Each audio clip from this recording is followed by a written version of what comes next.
अभी हम सीधा जो हमारे स्कूली बच्चे और जो प्रतियोगिता हुई थी 6 और 7 तारीख, तो उसके जो विनर है, जो सुबह से आज तक अभी तक वो इंतजार कर रहे हैं इस पल का, तो उस पल आ गया है आप सभी के लिए। बेटा तो थोड़ा सा आगे, हम एक एक करके मैं उन सभी का नाम लूंगी और आप आइएगा और आपका जो सम्मान चिन्ह और आपका जो पुरस्कार है वो लेकर जाइएगा। तो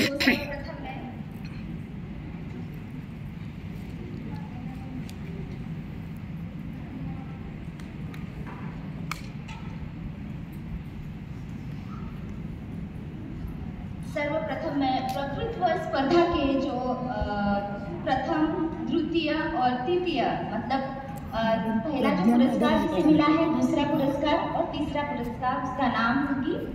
तो वक्तृत्व स्पर्धा में पहला पुरस्कार जाता है बेटा थोड़ा सा पीछे, बेटा गायवाद, बेटा थोड़ा सा पीछे, थोड़ा बस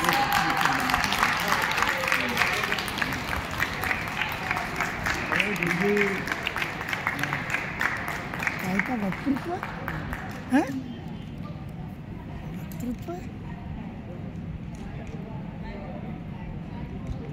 गाय गोवाल, गाय गोवाल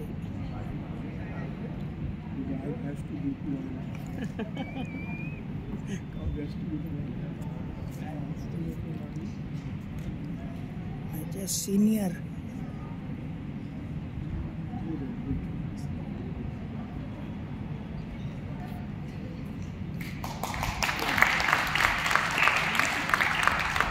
दूसरा पुरस्कार प्रीति राम टेके,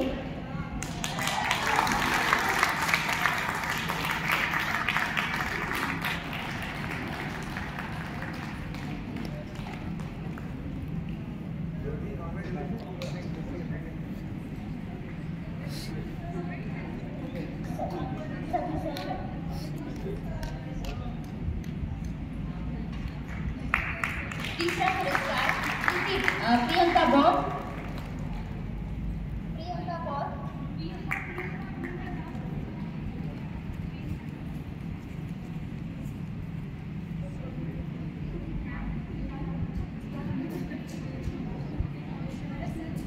स्कूल वाले बच्चों के बाद में पहले बच्चों का आह्वान करना था, पहले बच्चों का देना था, मजा आ रहता। वक्तृत्व स्पर्धा में पहला पुरस्कार और जो समान अंक उन्हें मिले हैं, तो दिशा वानखेड़े पहला पुरस्कार,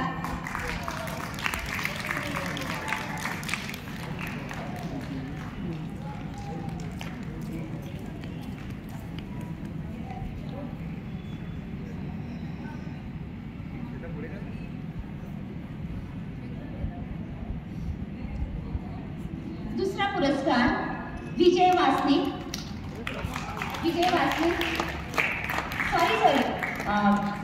प्रीति राम टेके,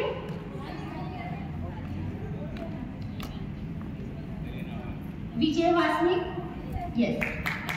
दूसरा पुरस्कार, तीसरा पुरस्कार कविता जांभूलकर, आप रेडी रहिए।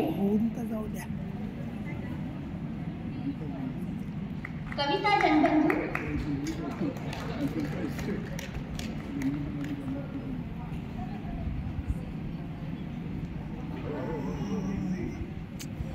बच्चों को बुलाना तो मजा है क्या?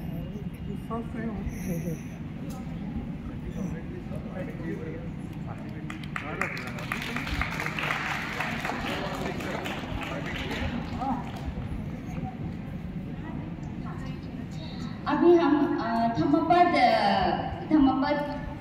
पाठांतर में जिसे जो पुरस्कार मिला है उसका मैं नाम लेती हूँ। ममता शाहू, सचिन देव, दूसरा पुरस्कार। तीसरा पुरस्कार है चंदा बुरबुरे, जो बच्चे को शाहू को मिला।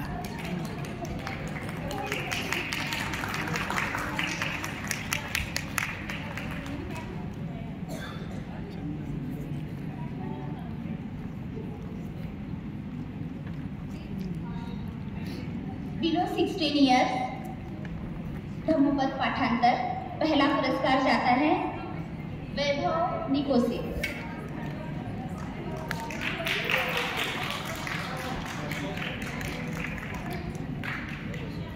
वाह, वैभव निकोसे। दूसरा पुरस्कार जाता है रेणुका कोटांगे।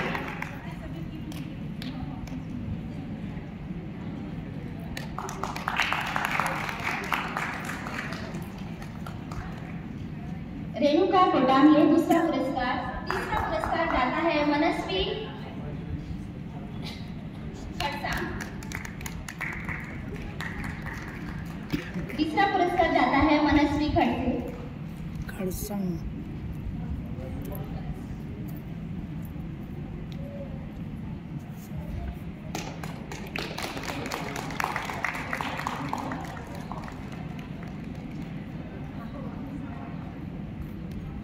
सूत्र पठन कंपटीशन में भी अबाउ 16 और बिलो 16 है। सबसे पहले बेटा इधर देख, इधर देख। Disha Wankhede first prize. First prize.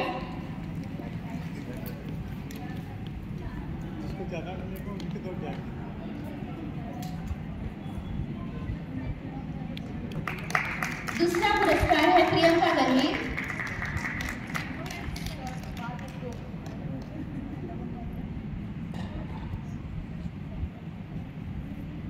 दूसरा पुरस्कार प्रियंका गणवीर। तीसरा पुरस्कार विशाखा कामले।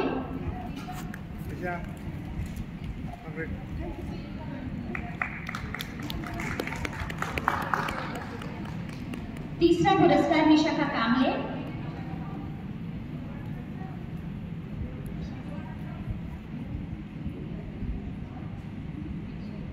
और बिलो 16 ईयर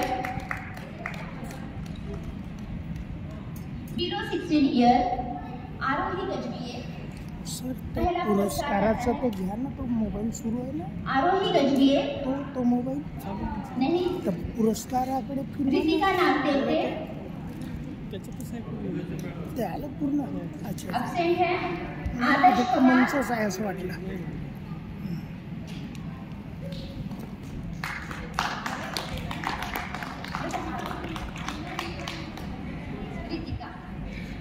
रितिका नागदेवते और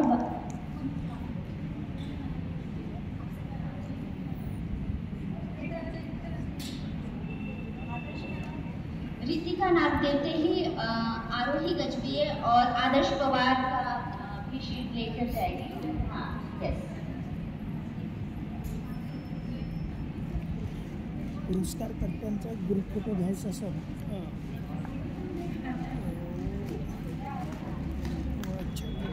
जब आप बिठाएंगे पाएंगे तो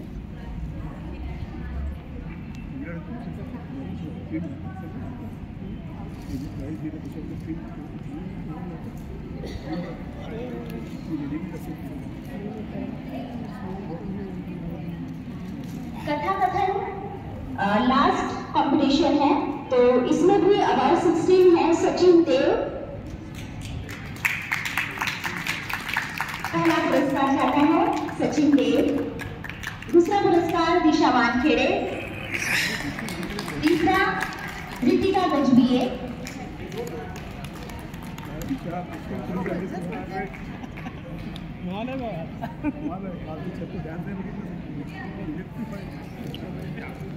रितिका गजबीये। दिशा सेकेंड।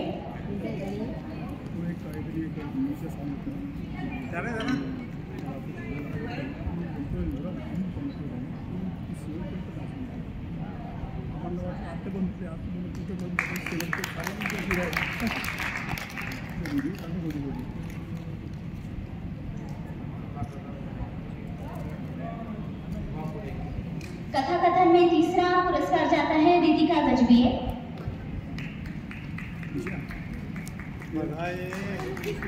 क्लैपिंग होनी चाहिए, उत्साह बढ़ना चाहिए स्टूडेंट का। बिलो 16 रितिका नागदेवते। जाई भाई चौधरी स्कूल,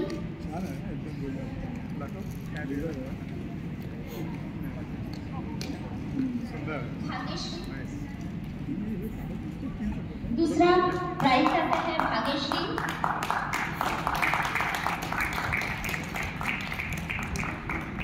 भाग्यश्री आई है।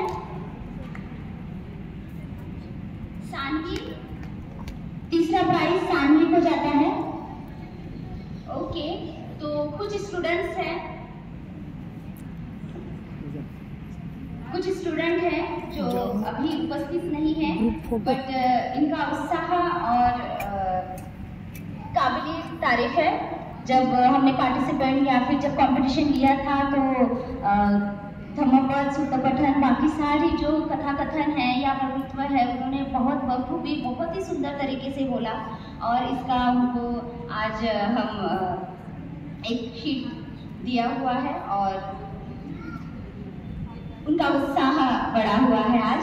तो हम आगे बढ़ते हैं।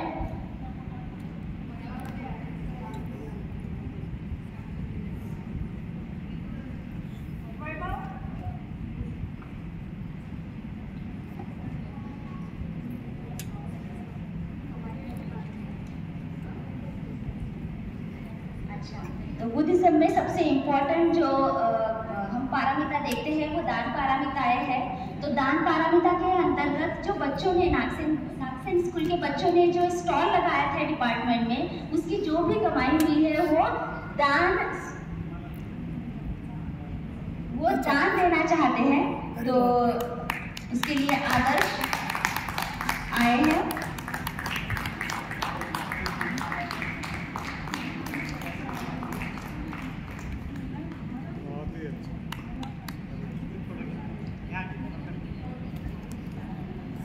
दान ये बहुत ही अमूल्य ऐसी चीज है। बुद्ध ने जो हमें शिक्षाएं बताई है उसमें सबसे इम्पोर्टेंट हम दान को देखते हैं और दान। अच्छा, इसके उपलक्ष्य में आदर्श एक शब्द बोलना चाहते हैं। जय भीम, नमो बुद्धाय। नेहमी आमच्या शाळेमध्ये स्टॉल लावले जाते आणि जे आम्ही खरी कमाई करतो, जे आम्ही स्टॉल लावतो त्याच्यातून जो पण आम्हाला प्रॉफिट होतो तो नेहमी आम्ही भिक्षूंना किंवा NGOला वगैरे दान करतो। तर यावेळी पण आम्ही तसंच काही केलेलं आहे। यावेळी पण आपण फ्रूट सॅलेडचं स्टॉल लावलेलं होतं आणि जे प्रॉफिट आम्हाला मिळालेलं आहे ते आम्ही या विद्यापीठाला दान करीत आहोत। धन्यवाद। विद्यापीठाला म्हणजे विभागाला। हो बरोबर, विद्यापीठ। इसके बाद थैंक यू, थैंक यू वैभव, बहुत सुंदर, बहुत अच्छे विचार हैं आपके। तो इसके बाद मैं प्रज्ञा काबरे मैडम को अनुरोध करती हूँ कि आप मंच पर आइए और कुछ दो शब्द। पोरांनी जाऊ नका म्हणा सर, एक ग्रुप फोटो आवश्यक आहे। थोडंसं सूचना देऊन या, ग्रुप फोटो घेऊ शेवटी। तथागत गौतम बुद्ध, महामानव बुद्धी सम्राट डॉक्टर बाबासाहेब आंबेडकर यांच्या प्रतिमांना मी प्रथम अभिवादन करते। मंचावर उपस्थित या समारोपीय सत्राचे अध्यक्ष डॉक्टर पुरंदरचंद्र मेश्राम सर, या ठिकाणी उपस्थित डॉक्टर महेश देवकर सर, पुण्यावरून उपस्थित झालेल्या मॅडम तलत प्रवीण मॅडम आणि या संपूर्ण चर्चासत्राचे मुख्य आयोजक डॉक्टर नीरज मोदी सर, या ठिकाणी उपस्थित सर्व प्राध्यापक, सर्व संशोधक आणि जे विविध क्षेत्रातून या ठिकाणी उपस्थित झालेले सर्व श्रोतागण। तिथं बॉटल आहे सर, त्या तिथं कोपऱ्यावर विभाग डॉक्टर मधुकरराव वासनिक PWS कला वाणिज्य व विज्ञान महाविद्यालय आणि बहुउद्देशीय संस्थाद्वारा संचालित पाली प्रचारिणी सभा नागपूर यांच्या संयुक्त विद्यमाने आयोजित या एक दिवसीय पाली परिषद स्पर्धेचं या ठिकाणी आयोजन करण्यात आलेलं होतं आणि मला वाटतं सकाळी 10 वाजतापासून ही परिषद या ठिकाणी चालू झाली आणि सतत पाली अभिजात भाषा या विषयावर या ठिकाणी मंथन झालं, विचार मंथन झालं आणि एक चांगली चर्चा या ठिकाणी घडून आलेली आहे. खूप कमी दिवसामध्ये या परिषदेचं आयोजन करण्यात आलेलं आहे, तरी अतिशय नियोजनबद्ध पद्धतीने ही परिषद या ठिकाणी पार पडल्याचं आपल्याला दिसत आहे. पाली भाषेच्या, पाली साहित्याच्या महत्तेचं मूल्यांकन जर आपण केलं तर आपल्याला असं आढळून येतं की भारतीय साहित्यातच नव्हे तर जागतिक साहित्यामध्ये देखील पाली साहित्याला अतिशय महत्त्वपूर्ण असं स्थान आहे. आपण पाली साहित्याचे अवलोकन जर केलं तर पाली साहित्य विविध साहित्यिक वैशिष्ट्यांनी संपन्न असं साहित्य आहे असं आपल्याला दिसून येतं. मी एक अर्थशास्त्राची प्राध्यापिका आहे, त्यामुळे पाली या विषयाचं किंवा या भाषेचं खूप अभ्यास नाही आहे, परंतु एक आपुलकी, एक आकर्षण मात्र निश्चितच आहे. आणि त्यामुळे पालीचा जेव्हा केव्हा अभ्यास करण्याचा किंवा जेव्हा केव्हा पाली भाषेला समजून घेण्याची संधी प्राप्त झाली तेव्हा ती संधी मला असं वाटतं मी सोडलेली नाही. कधीतरी वाचण्यात आलं होतं की यात गद्य आहे, पद्य आहे, संवाद आहे, प्रश्नोत्तर आहे, कथा आहेत, गाथा आहेत आणि अनेक साहित्यामधले जे प्रकार असतात ते जवळपास सर्वच प्रकार पाली साहित्यामध्ये आपल्याला दिसून येतात. पाली भाषेमध्ये जवळपास 3000 वर्षापासून मौलिक स्वरूपाचं साहित्य निर्मिती झालं असल्याचंही आपल्याला माहिती आहे. पाली भाषेचा विषय निघाला की आपल्या कानावर नेहमी असे शब्द येतात की पाली भाषा आता कालबाह्य झालेली आहे, पाली भाषा आता बोलली जात नाही, हे विज्ञान युग आहे आणि आता या भाषेचा अभ्यास का करायचा, अभ्यास करून काय उपयोग होणार आहे वगैरे वगैरे. त्यामुळे या साहित्याची उपयोगिता आहे की नाही असा प्रश्न अनेकांच्या मनामध्ये उपस्थित होत असेल, झालंही असेल.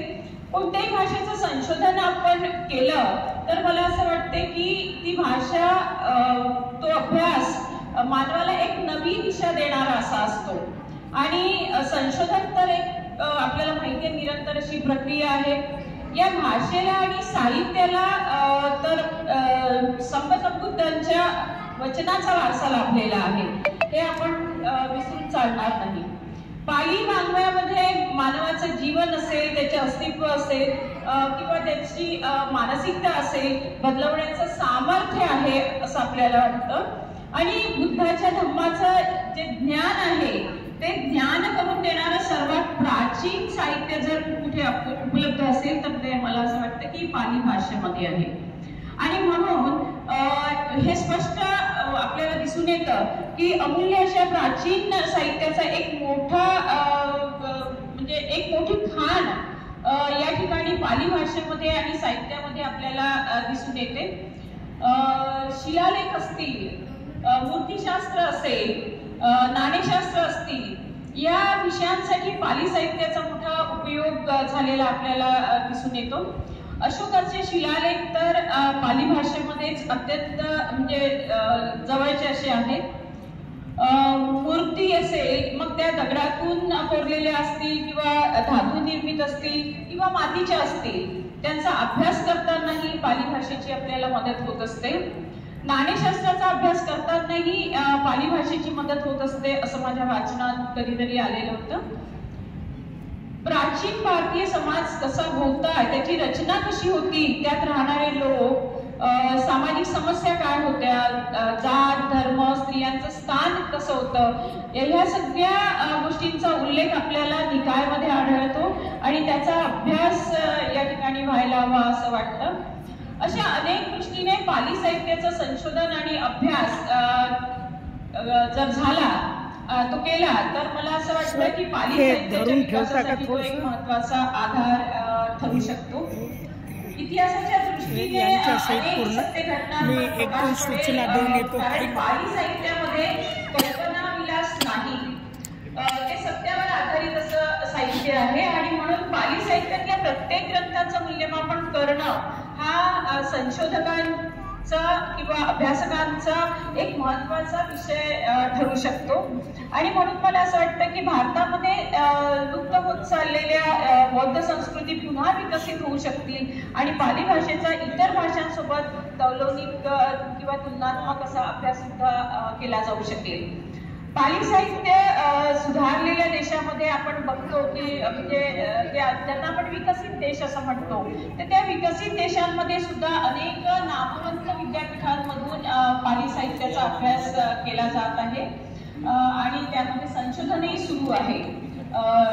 म्हणून मला असं वाटतं की पालीला अभिजात भाषेचा जो दर्जा प्राप्त झालेला आहे आणि ह्या गोष्टींचा लाभ घेऊन आपण पालीला पुन्हा चांगले दिवस आणू शकतो.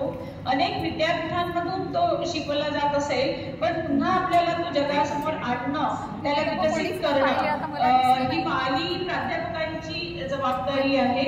आणि या परिषदेच्या निमित्तानं अनेक विषय शोधनिबंध या ठिकाणी ठेवले गेले. त्यावर पाली प्राध्यापकांनी संशोधनपर या ठिकाणी वक्तव्यही केलेले आहेत. त्यात पाली भाषेची विशेषता असेल, पाली भाषेचं प्राचीनत्व असेल, पाली भाषेचं मध्ययुगीन स्वरूप असेल, पाली भाषेचं अर्वाचीन स्वरूप असेल वगैरे विविध विषयांवर या ठिकाणी अतिशय सुंदर असं विचारमंथन झालेलं आहे. मला असं वाटतं की दुसरी महत्वाची बाब या ठिकाणी ही आहे की विद्यापीठातला जो पाली विभाग आहे तो वाढवणं अतिशय महत्वाचं आहे. कारण कुठेतरी तो उपेक्षित राहिला असं बरेचदा जाणवतं, असं बरेचदा दिसून येतं.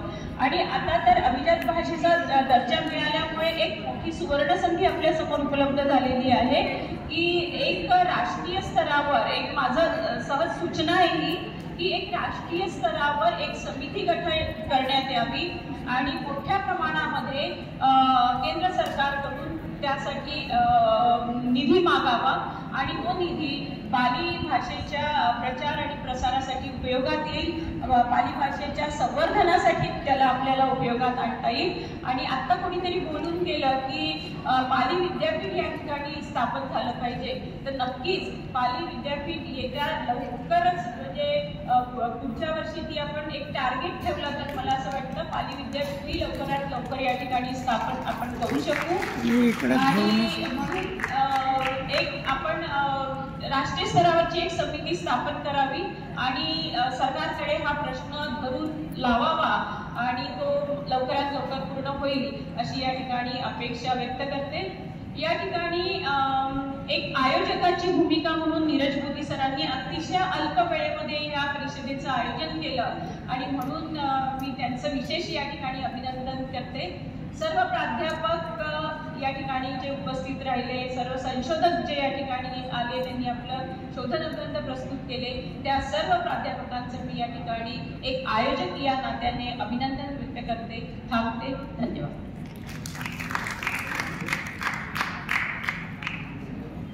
या सर. धन्यवाद प्रज्ञा बाबू, डॉक्टर प्रज्ञा बाबू मैडम, बहुत सुंदर आपने हमें जानकारी दिया. मैं उत्तम सेवड़े सर और जो माजी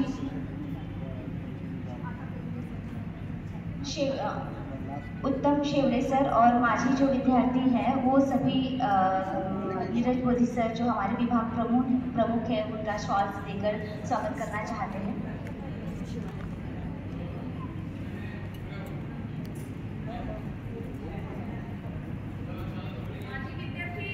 सर या जेवढे विद्यार्थी माझे आपण आई आहे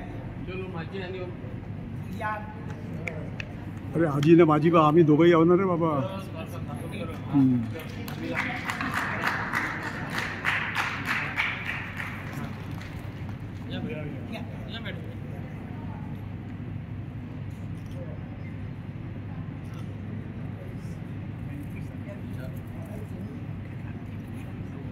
या सगळ्यांना मी नमस्कार करतो. ठीक आहे ठीक आहे. प्राचार्य डॉक्टर महेश टेकर सर. अरे ते शेवटी म्हटलं सर्व विद्यार्थ्यांच्या वतीने करू, त्यांनी आताच ठोकारलं. मी सूचना केली होती की शेवटी नाही म्हटलं शेवटी हे सर्व कार्यक्रम झाल्यावर सर्वांचं अभिनंदन करू, हे परिषद आयोजित केल्याबद्दल सर्व मिळून विद्यार्थ्यांनी असं म्हटलं. त्यांनी आता सर्वप्रथम आजच्या समारोप समारंभाचे अध्यक्ष मेश्राम सर आणि त्यांच्यावर उपस्थित सर्व मान्यवर, मोदी सर आणि त्यांची सगळी टीम, PWS कॉलेजचे सर्व सदस्य आणि पाली प्रचारक सभेचे सदस्य. आज दिवसभर आपण सकाळपासून ह्या महत्त्वाच्या विषयावरती विचारमंथन झालं, सगळ्यांनी आपले विचार प्रस्तुत केले आणि त्याच्यामध्ये अगदी साहित्याच्या अभ्यासापासून ते अगदी ज्या तांत्रिक बाबी आहेत त्या बाबींवरती सुद्धा चर्चा झाली. मला वाटतं या एका दिवसाच्या आपल्या आयोजनामध्ये खूपशा विषयांना आपण स्पर्श करू शकलो.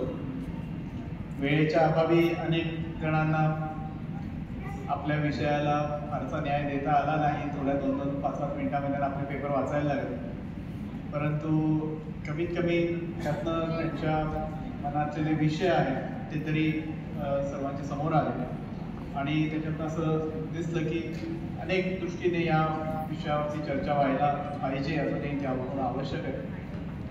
आपल्याला अभिजात भाषेचा दर्जा मिळालेला आहे पालीला आणि त्यामुळे आता आपली पुढची जबाबदारी आहे ती अजून खरं तर वाढते. आपण या भाषेचा खूप चांगला अभ्यास करण्याची आवश्यकता आहे. या भाषेमध्ये आपला आत्तापर्यंतचा फोकस हा मुख्यत्वे ग्रंथ वाचणे आणि त्याचा अर्थ समजून घेणे यावरती होता. आता याच्या पुढच्या काळामध्ये असं दिसतं आहे की सगळ्यांच्या मनामध्ये पालीमध्ये चांगलं बोलता येणं आणि पालीमध्ये चांगलं लिखाण करता येणं याच्या प्रेरणा या जाग्या झालेल्या आहेत असं दिसतं आहे. याचा आपल्याला प्रत्यंतर आजच्या या कॉन्फरन्समध्ये आलं. अनेकांनी पालीमध्ये बोलण्याचा प्रयत्न केला, काही गोष्टी मांडण्याचा प्रयत्न केला.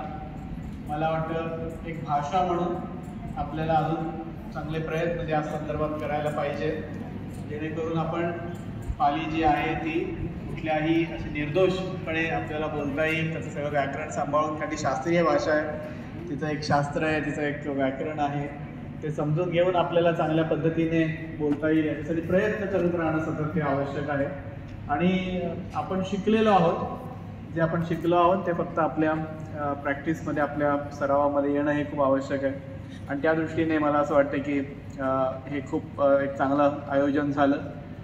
आपल्याला माहिती असेल की मागच्या 3 वर्षापासून आम्ही सावित्रीबाई फुले पुणे विद्यापीठामध्ये पालीमध्ये क्रिएटिव्ह रायटिंग म्हणजे ज्याला म्हणतात की सृजनात्मक जे लिखाण आहे त्याच्यासाठी professor MG Dhadphale excellence award सुरू केलेला आहे. मागे 3 वर्ष झाली. Professor Sangsen Singh, professor Ram